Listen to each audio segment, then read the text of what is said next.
नमस्कार, मैं मनोज सैनी हूं। छत्तीसगढ़ आज का मुद्दा में आपका बहुत स्वागत है। और आज का मुद्दा है कांग्रेस में बदलाव चलेगा, बैच का दांव। इस पर बात करेंगे, लेकिन महत्वपूर्ण बात यह है कि छत्तीसगढ़ कांग्रेस में बदलाव एक अनसुलझी पहेली बनता दिखाई दे रहा। कप्तान दीपक बैज बिना टीम के मोर्चा संभाले हैं। कार्यकारिणी और जिला स्तर पर परिवर्तन को लेकर मिल रही है तो सिर्फ तारीख पर तारीख, लेकिन तारीख फिलहाल नई क्या होगी और कब मिलेगी, ये सवाल है। दीपक बैज के एक बयान ने नेताओं की मुसीबत और बढ़ा दी है, तो राज्य की राजनीति में भी बयानों की बाढ़ सी आ गई। देखिए जरा इस खास खबर को, फिर हम इस पर चर्चा करें। कप्तान का बयान, अब बदलाव की राह आसान, परफॉर्मेंस रहेगा परिवर्तन का आधार। बैज के बयान पर सियासी रार। छत्तीसगढ़ कांग्रेस संगठन में बदलाव पर एक बार फिर बयानबाजी शुरू हो गई है। प्रदेश अध्यक्ष दीपक बैज ने परिवर्तन का आधार भी बता दिया है। कांग्रेस में परफॉर्मेंस के आधार पर जिला अध्यक्ष बदले जाएंगे। पद लेकर घर बैठे पदाधिकारियों को हटाकर एक्टिव नेताओं को और कार्यकर्ताओं को जगह दी जाएगी। युवा और अनुभवी चेहरों को संगठन में शामिल किया जाएगा। बता दें कि कांग्रेस के कई जिला अध्यक्षों को बदलने की तैयारी है। मोर्चा प्रकोष्ठ, एनएसयूआई, महिला मोर्चा, SC/ST मोर्चा में भी बदलाव की अटकलें हैं। निकाय चुनाव से पहले दीपक बैज नई टीम के साथ मैदान में नजर आ सकते हैं। यही वजह है कि यंगिस्तान के साथ सीनियर प्लेयर्स को भी तवज्जो देने कांग्रेस के कप्तान संतुलन बनाने में जुटे हैं। इसके लिए हाईकमान ने दीपक बैज को फ्री हैंड दे दिया है, जो जल्द ही लिस्ट तैयार कर AICC को सौंपेंगे। हमारी सूची लगभग तैयार है। बड़े नेताओं से परामर्श हो चुकी है। कुछ नेताओं से और चर्चा करना बाकी है। बहुत जल्दी ही हम लोग चर्चा कर रहे हैं। कहीं भी आप देख रहे हैं, हर कार्यक्रम में तमाम हमारे सीनियर लीडर्स हम साथ में रहते हैं। चाहे प्रेस कॉन्फ्रेंस में देखें, चाहे प्रोग्राम में देखें, कार्यक्रम में देखें। PCC हर बड़े नेता को, हर जिले का कुछ भी धरना प्रदर्शन ड्यूटी दे रही है, बाकायदा ड्यूटी निभा रहे हैं अपनी जगह में। यही तो एकता है, यही तो सामंजस्य है, यही तो संगठन है, यही तो हमारी ताकत है। जो सब बड़े नेता एक छोटे से कार्यकर्ता से प्रदेश के बड़े लीडर तक जाके कांग्रेस के लिए मेहनत कर रहे हैं। छत्तीसगढ़ में बैक टू बैक हार के बाद से संगठन में बदलाव की अटकलें थीं। लिहाजा जब भी कांग्रेस में परिवर्तन की बात सामने आती है, बीजेपी फ्रंट फुट पर आकर बैटिंग करती है और मौका मिलते ही कांग्रेस की नो बॉल को बाउंड्री के बाहर फेंक देती है।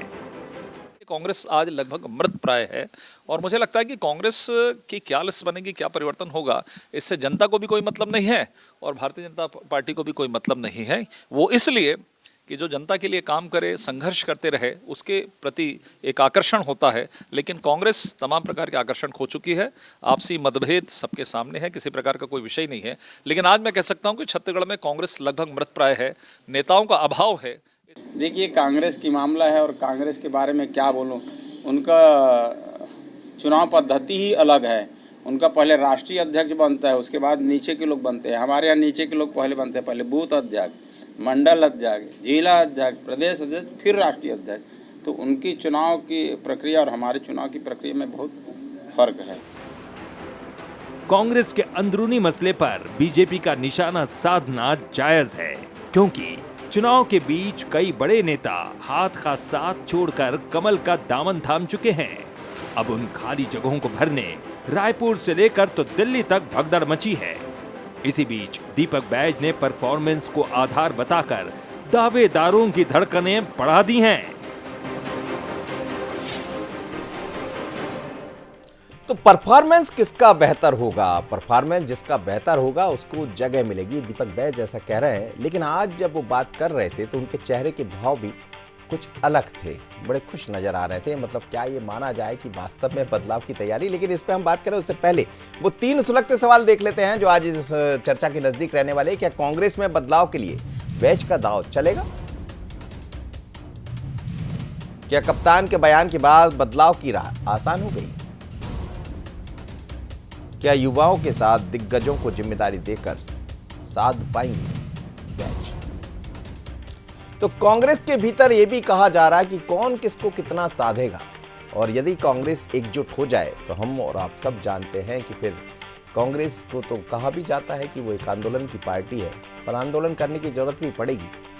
आप किसी को जिलाध्यक्ष बदलिए या किसी नई को ले आइए। समझते हैं आज मेरे साथ 3 मेहमान जुड़ रहे हैं। सुरेंद्र वर्मा जी हैं प्रवक्ता कांग्रेस के। सुरेंद्र जी, आपका बहुत स्वागत है। उमेश घोरमोड़े जी हैं प्रवक्ता भारतीय जनता पार्टी के। उमेश जी, आपका भी बहुत स्वागत है। और बाबूलाल शर्मा जी जुड़ रहे हैं, वरिष्ठ पत्रकार, आपका भी बहुत स्वागत है। बाबूलाल जी, सबसे पहले मैं आपसे ही समझना चाहूंगा, जैसा दीपक बैज कह रहे हैं, हालांकि तारीख पर तारीख आती रहती, कई बार ये सुनने में आया है कि ये बदलाव देखने को मिलेगा।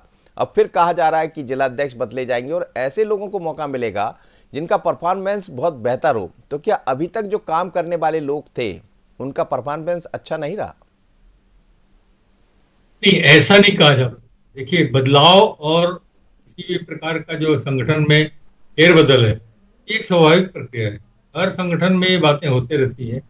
वो देखते हैं कि हमारी वर्तमान परिस्थिति, दलगत लाभ हानि, क्षेत्रगत लाभ हानि क्या होगी, क्या उसके हित में जाएगा, क्या अहित होगा, तो उस अनुसार जो है कुछ परिवर्तन होते हैं। और अभी तो काफी दिनों से जो है, जब से दीपक बैज बने हैं, तो संगठन की फेरबदल की चर्चाएं चल रही हैं, लगातार चल रही हैं, और वो होना भी है, क्योंकि पिछली टीम जो थी वो मरकाम साहब की टीम थी, उस टीम को ही उन्होंने चलाया। अब वो अपनी टीम बनाना चाहते हैं, तो निश्चित रूप से जो हाईकमान ने उनको हरी झंडी दी है। लेकिन हरी झंडी देने के बाद भी जो प्रमुख नेता होते हैं प्रदेश के, उनकी सहमति आवश्यक होती है। ये एक संगठन का तरीका होता है। तो सबसे तालमेल बैठाने का प्रयास जो है दीपक बैज कर रहे हैं। उनकी एक बात जो है वो बहुत अच्छी है इस वक्त, कि वो उनका कहना है कि आधे से ज्यादा, कम से कम बहुतायत में जो है युवा ऊर्जावान लोगों को लिया जाए, ताकि कुछ दिखे कि परिवर्तन हुआ है, कांग्रेस में कोई परिवर्तन हुआ है, कुछ नई ऊर्जा दिखाई दी है। ये एक नई बात रखी है उन्होंने। और वो जो है पूरे देश भर में इस स्थिति की ये बयार चल रही है कि ऊर्जावान लोगों को मौका दिया जाए। और जो सक्रिय लोग हैं वर्तमान में, जो पुराने लोग हैं, उनमें जो लोकप्रिय है, अपने कामों से जो लोकप्रियता हासिल करते हैं, उन लोगों को न छेड़ा जाए। लेकिन जो लंबे समय से हैं और लोकप्रियता उनकी घट गई है, कुछ स्थितियां अलोकप्रियता भी हो गई कई लोगों की, तो उन लोगों को बिल्कुल हटा दिया जाना चाहिए और वहां पर नई ऊर्जा को स्थान देना चाहिए। ये सबके हित में होता है, ये संगठन के हित में भी होता है। और दीपक बैज स्वयं एक युवा वर्ग से आते हैं और निश्चित रूप से उनका अपना एक सोच है, अपनी एक सोच है। उस सोच के आधार पर संगठन को चलाना चाहते हैं, तो वो अपना परिवर्तन चाहेंगे।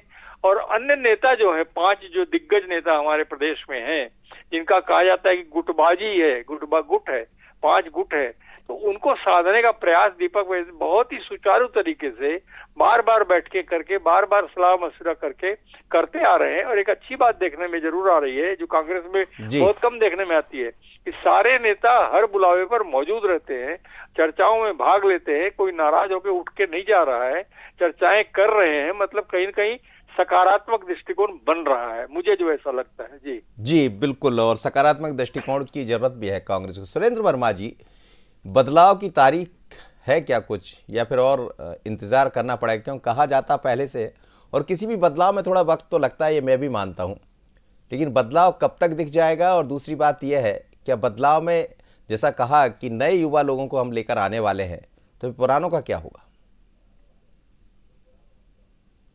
मनोज जी, आपको याद होगा जब रायपुर नई राजधानी में कार्य समिति की बैठक हुई थी, राष्ट्रीय अधिवेशन हुआ था, उस समय भी ये फार्मूला तय किया गया था कि संगठन में 50% पद जो हैं वो 50 साल से कम आयु के युवाओं को मिलेगा। देखिए, कांग्रेस निश्चित तौर पर आंदोलन की वाली पार्टी है, सामाजिक न्याय जो है प्रमुख प्राथमिकता है। कांग्रेस पार्टी के भीतर संगठन में जब जिम्मेदारी सौंपी जाती है तो अनुसूचित जाति, जनजाति, महिला और युवाओं को महत्व दिया जाता है। और बाबूलाल जी ने सही कहा कि परिवर्तन जिस तरह से नियमित प्रक्रिया है संगठन में, और कई कमेटियां हैं। दीपक बैज जी मेरा ख्याल है 2023 में जुलाई में बने थे, उसके बाद लगातार चुनाव था और उस कारण से कई कमेटियां नहीं बन पाई थी। तो पुरानी जो कमेटियां बनी हुई है उनका कार्यकाल लगभग पूरा हो चुका है। कुछ जिले ब्लॉक में भी जो है कमेटियां बननी है और नए कमेटियों के गठन की तो प्रक्रिया शुरू हो गई। आपको याद होगा परसों असंगठित कामगार प्रकोष्ठ की सूची, प्रदेश स्तर की सूची, जिला अध्यक्षों की सूची जारी हुई। तो ये अब शुरू हो चुके हैं। समन्वय के आधार पर वरिष्ठ नेताओं से चर्चा करके बाकी नेताओं से बातचीत करके सहमति के आधार पर सूची बनाई गई है, लगभग फाइनल है। धीरे धीरे एक एक करके सूचियां आएंगी और जिम्मेदारी बदलते रहती है। जो व्यवस्था है संगठन के भीतर, अलग अलग समय में अलग अलग लोगों को अलग अलग भूमिकाएं संगठन देती है और उस हिसाब से वो काम करते हैं। कांग्रेस और भाजपा में तो यही अंतर है। देखिए टंकराम वर्मा जी को हम सुन रहे थे, सीधे जो है वो कभी भी ना भाजपा के कार्यकर्ता रहे ना आरएसएस के, सरकारी नौकरी में बाबू से सीधे रायपुर के जिला अध्यक्ष बना दिए गए और उसके बाद बलौदाबाजार से टिकट दिया गया, जबकि दर्जनों दावेदार थे भाजपा के जो 30 साल 20 साल 25 साल से वहां पर राजनीतिक रूप से सक्रिय हैं। उनके हक का गला घोट कर उनको चुनाव लड़ाए और पहली बार विधायक बनते ही मंत्री बन गए। अजय चंद्राकर, धर्मलाल कौशिक, पुन्नूलाल मोहले, रेणुका सिंह, गोमती साय, तमाम नाम है जिनके हक का गला घोटा गया। तो ये भाजपा में अधिनायकवाद है, वो उनको शायद कार्यशैली भाजपा और आरएसएस का पता नहीं है। वो बता रहे थे चुनाव का, तो हमारे यहाँ तो राष्ट्रीय अध्यक्ष के चुनाव में हमारे विधानसभा के और हमारे ब्लॉक के डेलीगेट होते हैं, वो वोट डालते हैं। हर जिले में मतपेटियां थी, आपने देखा खड़गे जी के चुनाव में किस प्रकार से वोट डाले गए। भाजपा के नेता बता कह रहे थे कि नीचे से नड्डा जी को किसने भारतीय जनता पार्टी में अपने आप को भी देखिए, आपने कहा जिला अध्यक्ष बन गया, जिला अध्यक्ष से आगे मंत्री बन गए जी। सीधे बोली लगा के ठेके पे पार्टी और सरकार चलाने का है मनोज जी। हमारे यहाँ तो देखिए राष्ट्रीय अध्यक्ष का निर्वाचन हुआ ना, उसके साथ साथ आपको याद होगा एनएसयूआई और जिले और यूथ कांग्रेस में ब्लॉक अध्यक्ष, जिला अध्यक्ष तक का सीधे डायरेक्ट मतदान से चुनाव हुआ था। तो ये लोकतांत्रिक परंपरा, ये पारदर्शिता और देखिए गुटबाजी और कई युवा कांग्रेस के नेताओं के आपका इंटरव्यू भी सुनने में आया था। कई नेताओं के इंटरव्यू खुद राहुल गांधी लेने वाले हैं। अब वो किसके क्या होंगे मैं समझता हूं। उमेश घोरमोड़े जी, देखिए संगठन दोनों अपनी अपनी जगह काम करते हैं। भारतीय जनता पार्टी का संगठन अपनी जगह, कांग्रेस का संगठन अपनी जगह, लेकिन कांग्रेस जिस तैयारी में दिखाई दे रही, जैसा कहा भी जा रहा है कि अब पुराने नेता हो या नए युवा नेता हो, सब मिलकर आगे बढ़ने की तैयारी में, और एक परिवर्तन भी देखने को मिलेगा। परिवर्तन मिलता है तो फिर ऊर्जा ज्यादा दिखाई देती है, और ज्यादा ऊर्जा क्या सरकार की मुश्किल बढ़ाएगी?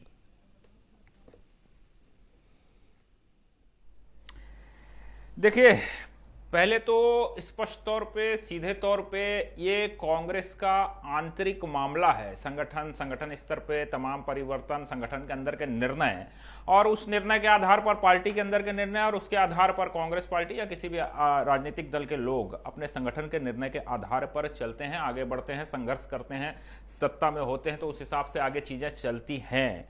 लेकिन जिस प्रकार से कांग्रेस की स्थिति छत्तीसगढ़ के अंदर में है, और मैं सुन रहा था माननीय दीपक बैस जी को, उनको स्वयं बताना पड़ रहा है कि हमारे तमाम नेता हमारे तमाम कार्यक्रमों के अंदर में जुट रहे हैं।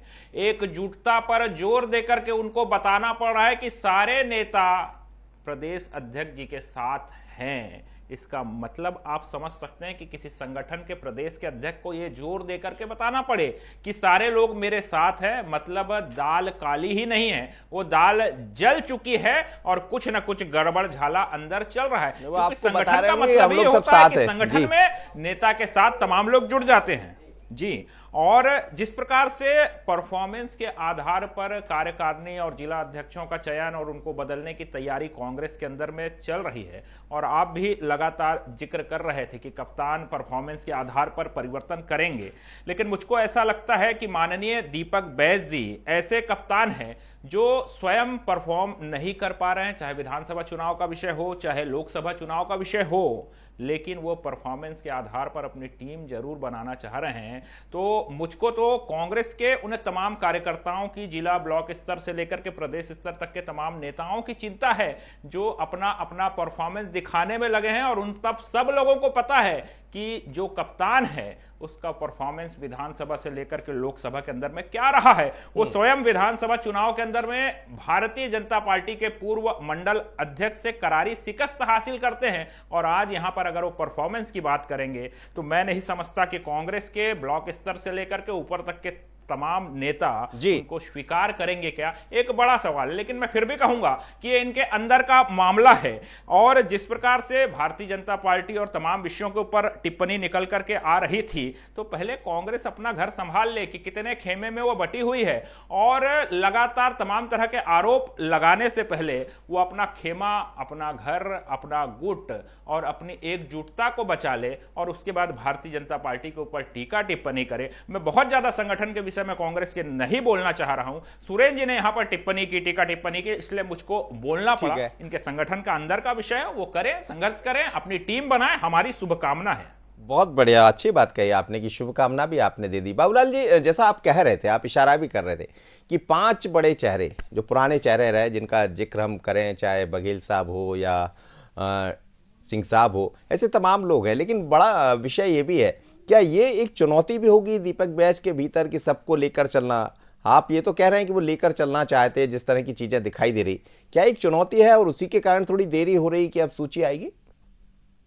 चुनौती तो हर चीज में होती है जी। कोई भी काम आप करने जाएंगे, कोई नया परिवर्तन करने जाएंगे, तो चुनौती तो निश्चित होती है, क्योंकि सीनियर लीडर भी है इस प्रदेश के अंदर में जो इस बात को अपेक्षा रखते हैं कि मुझसे भी पूछा जाएगा।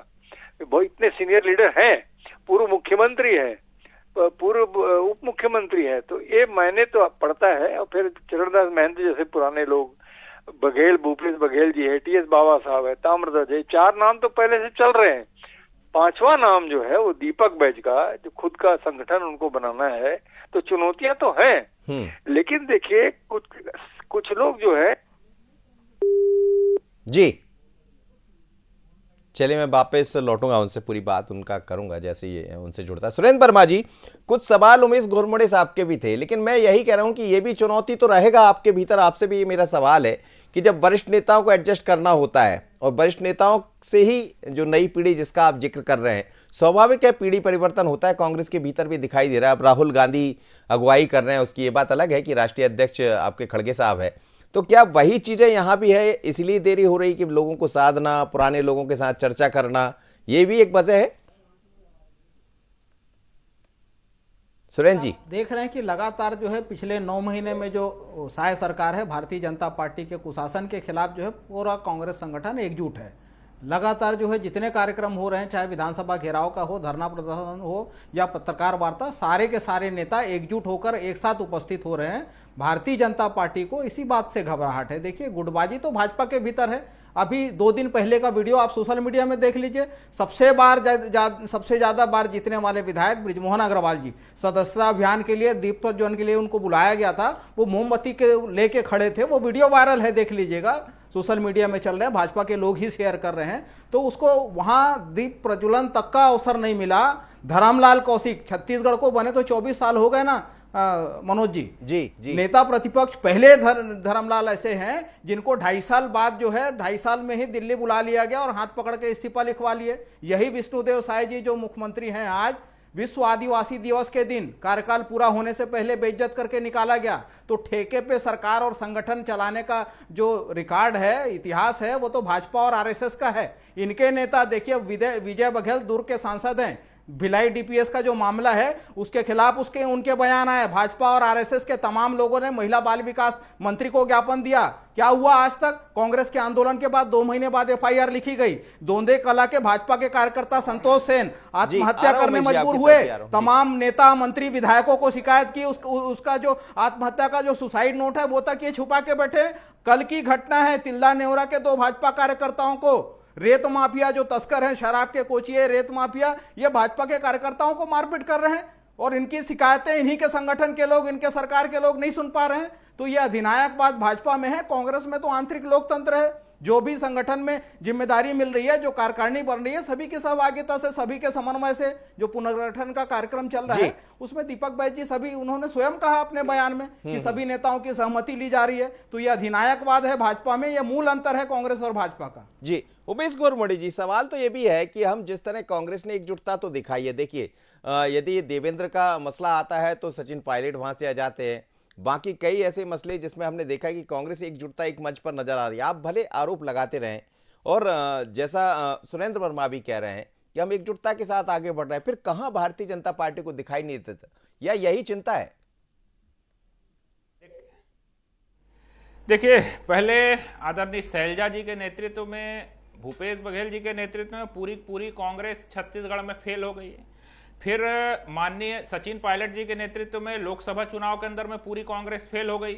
अब चूंकि सचिन पायलट जी राजस्थान भी फेल हो गए, छत्तीसगढ़ भी फेल हो गए, तो अब कुछ तो उनको भी परफॉर्मेंस दिखाना है ना। जैसा कि कांग्रेस के प्रदेश अध्यक्ष दीपक बैज जी का जोड़ है परफॉर्मेंस के आधार पे, बस यही परफॉर्मेंस दिखाने की, चेहरा दिखाने की, मीडिया में बने रहने की कि हम कुछ तो कर रहे हैं, ये दिखने की, राज्य की विषय हो या सेंट्रल के इनके नेताओं का विषय हो, बस इसी जुगत में सचिन पायलट जी से लेकर के दीपक बैज जी तक लगे हैं। और ये तमाम तरह के ठेका और तमाम तरह के आरोप ये लगा रहे हैं। ठेका किसको कहते हैं? जब 5,89,00,000 के गबन का आरोप कांग्रेस पार्टी के अंदर लगता है तो ये कौन सा ठेका है भैया? और कांग्रेस के कार्यकर्ताओं को, कांग्रेस के नेताओं के लिए किस प्रकार का शब्द कांग्रेस के नेता स्लीपर सेल जैसे शब्दों का प्रयोग करते हैं, ये कौन सी कांग्रेस पार्टी है? टिकट वितरण में लेन देन के आरोप कांग्रेस के अंदर के ही लोग लगाते हैं। विधानसभा चुनाव के पहले कांग्रेस की सरकार रहते हुए कांग्रेस छोड़ करके लोग निकल जाते हैं, और उसके बाद अगर आपको अपना आत्मचिंतन नहीं करना है, अपने कपड़े में लगे हुए दाग को नहीं देखना है, तो हमारी तो शुभकामना है। हम तो चाहेंगे कि आप ऐसे ही आंखें मूंदे रहें और एकजुटता में केवल दिखाने का बहाना करते रहें और ऐसे ही आपस में सुरेश जी, आप कुछ कह रहे थे, जल्दी से कह दीजिए, मैं जवाब भी ले लूंगा। अभी मेरे पास आरोप प्रत्यारोप लगा करके मुझको तो ये ऐसा लगता है कि ये संगठन के अंदर भी ये सत्ता, संगठन और तमाम तरह के केवल आरोप लगाने की आदत कांग्रेस के नेताओं की हो गई है। ये अपने संगठन को व्यवस्थित नहीं करना चाहते हैं या इनको व्यवस्थित करना नहीं आ रहा है। ये कुल मिला करके कांग्रेस के संगठन का फेलवर है। विधानसभा चुनाव की समीक्षा क्या हुआ, क्या कार्रवाई, ये बताने तैयार नहीं। लोकसभा चुनाव की समीक्षा क्या कार्रवाई हुई, किसके ऊपर ठीकरा फोड़ना है, क्या है, कौन जवाबदार, कौन जिम्मेदार, इस पर ये बात करेंगे नहीं। लेकिन इनको सोते जागते, उठते बैठते, संगठन की भी बैठक में, मीटिंग में भी केवल सरकार, सत्ता, भाजपा की सरकार यही नजर आता है। तो फिर कैसे कहते हैं कि आपका संगठन मजबूत है? कुछ कह रहे नजर नहीं आता। और जब ये सत्ता में भी थे तो केवल बंदर, एक सेकंड बस मनोज जी, अंतिम 5 सेकंड, जब ये सत्ता में भी थे तो केवल बंदरबाट और छत्तीसगढ़ को लूटने का प्रयास हुआ। निगम मंडल से लेकर के, मंत्रिमंडल से लेकर के तमाम तरह की चीजों में ये केवल कांग्रेस के नेताओं से लेकर के यूथ कांग्रेस तक को पोषने की व्यवस्था कैसी की जाए, इसकी इनको चिंता थी। इसलिए आज संगठन इनका, चलिए सर, समय इजाजत नहीं दे रहा। सुरेश जी जल्दी से बोल दीजिए, मेरे पास समय नहीं। संगठन स्तर पे आप थोड़ी से प्रयास करिए, आत्ममंथन करिए, हमारी शुभकामना है। सुरेश जी जल्दी से बोल दीजिए, बहुत 10 सेकंड में कुछ कह दीजिए। में संघीय भाजपाई इतने कमजोर हैं कि इनको दल बदल कराने के लिए अलग से एक प्रकोष्ठ बनाना पड़ा। संजय श्रीवास्तव जी उसके महामंत्री हैं। जो हालत जो है हरियाणा और जम्मू में है, छत्तीसगढ़ में भी वो दिन दूर नहीं है। जिस प्रकार से अपने नेता और कार्यकर्ताओं के हक का गला घोट रहे हैं, आत्महत्या करने मजबूर हैं भाजपा के कार्यकर्ता। इनके पास तो चुनाव लड़ने के लिए प्रत्याशी नहीं है। जिस चिंतामणि को कांग्रेस में रहते हैं, ठीक है सर, आपकी बात भी आ गई, आपकी बात भी आ गई। परिवहन का वो बुला के टिकट दिया, तो इनके यहाँ तो अब ये चुनाव लड़ने के लिए प्रत्याशी तक नहीं है जी। बाबूलाल जी, बहुत छोटी प्रतिक्रिया, चूंकि आपसे बात नहीं हो पाई थी, सिर्फ इतना कि आने वाले दिनों में जिस तरह कांग्रेस का संगठन तैयार होने जा रहा है, क्या ये माना जाए कि विपक्ष भी और मजबूत होगा और सरकार की मुश्किलें बढ़ाएगा? बहुत छोटा सा समय नहीं मेरे पास। निश्चित रूप से जो है ये जो प्रयास किए जा रहे हैं उसी लिए किए जा रहे हैं, जो आप कह रहे हैं कि थोड़ी मजबूती दिखे, ऊर्जावान दिखे कांग्रेस नई कांग्रेस लगे कि कुछ करने जा रही है और नयापन दिखाई दे। इसी का प्रयास जो है कांग्रेस कर रही है और सारे लोगों नेताओं को साध करके जो है एक रास्ता बीच का निकाला है। क्योंकि देखिए, गुटबाजी के बीच में से कुछ लोगों का सीधे प्रभारियों से आग्रह रहता है, कुछ लोगों का आलाकमान की नजर में कुछ लोग रहते हैं, सब के बीच में तालमेल बैठा। चलिए सर, सबके बीच से एक रास्ता कांग्रेस को निकालना पड़ेगा और उस तरफ कांग्रेस बढ़ती हुई दिखाई भी दे रही। लेकिन जब सूची आएगी तो बहुत सारी चीजें सूची के बाद भी सामने आती, आखिर किसको कहां स्थान मिलेगा, कौन को बदला जाएगा। बहुत धन्यवाद आप तीनों मेहमानों को मेरे साथ जुड़े, उमेश जी, सुरेंद्र जी और बाबूलाल जी। लेकिन छत्तीसगढ़ कांग्रेस में एक बड़ा बदलाव देखने को मिलने वाला है, जिसकी तैयारी लगभग हो गई है। लेकिन बदलाव में और क्या होगा और बदलाव के बाद क्या दिखाई देगा, तो नजरें हमारी इस पर रहेगी। आगे देखिए फिर कैसे देला हाथरस, इंदौर में क्यों बढ़ रहे हैं सुसाइड पॉइंट, और नहीं बदला बस्तर, 2 बेटों का शव कांधे पर लेकर चले माता पिता। हमारे खास बुलेटिन प्राइम टाइम में सहयोगी अनुपमा के साथ। नमस्कार।